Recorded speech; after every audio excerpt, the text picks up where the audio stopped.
I have Lauren asking, I have an antibody test scheduled at Quest this week, although I have no particular reason to suspect I had COVID. What is the potential effectiveness utility of the results? Do we know enough to make the results actionable at this time? Beautiful question. Beautiful question. Okay. So here's the answer. We know from previous studies that having a SARS infection and a MERS infection, which is essentially the same class of Baltimore 4 class of a virus, confers 2 to 3 years of protection. After that, the neutralizing antibody levels are seen to drop.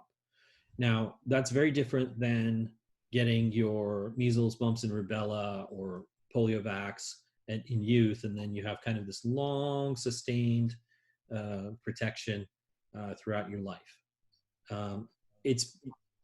I can't really get into why this is different for different infectious agents, but what Mike Null, my classmate and friend, childhood friend who couldn't join us today, but has been joining us on a weekly basis, he also got tested.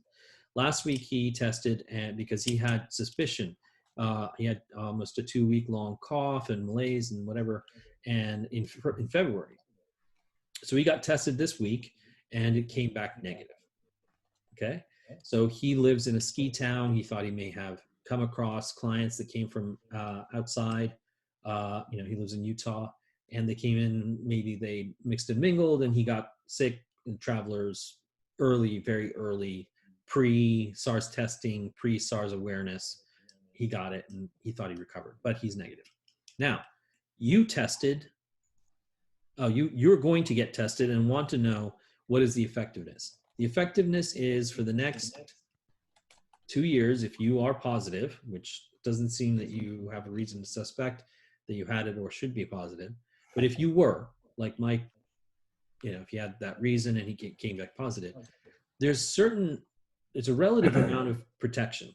Now, when I say relative amount of protection, I mean almost equivalent to a vaccination. A vaccine is tested to provide protection 80 to 90% of the time that you're exposed to the infectious agent. If you recovered from SARS, I would say there's a greater than 90% chance that you will not suffer from SARS again in this season, and you probably are immune to it for the next minimum 2 years, if not longer. Then, again, I don't have evidence for this, but this is comparing it closely to viruses that are extremely similar, like MERS and SARS-1. That's the answer there. What I do not recommend is testing your new superpowers. So if you do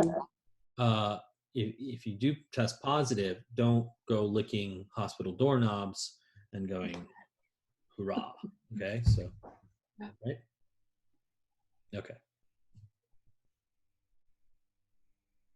Yeah, I mean, Mike was hoping that he was positive, that he suffered that, flu-like symptom, and he wanted to, because he's going to be around all these people now. These clients are going to come back and have conferences. They're going to do the social distancing 6 feet apart, and he needs to train his staff to be able to service these small conferences. And he was hoping that he would have some immunity going into this next phase, but unfortunately, no. Oh, you want to donate antibodies? That's awesome. Yeah. It's a convalescent serum. Oh, hey, John, did we not do the drugs? Does anyone want to know about that again? Can you hear me?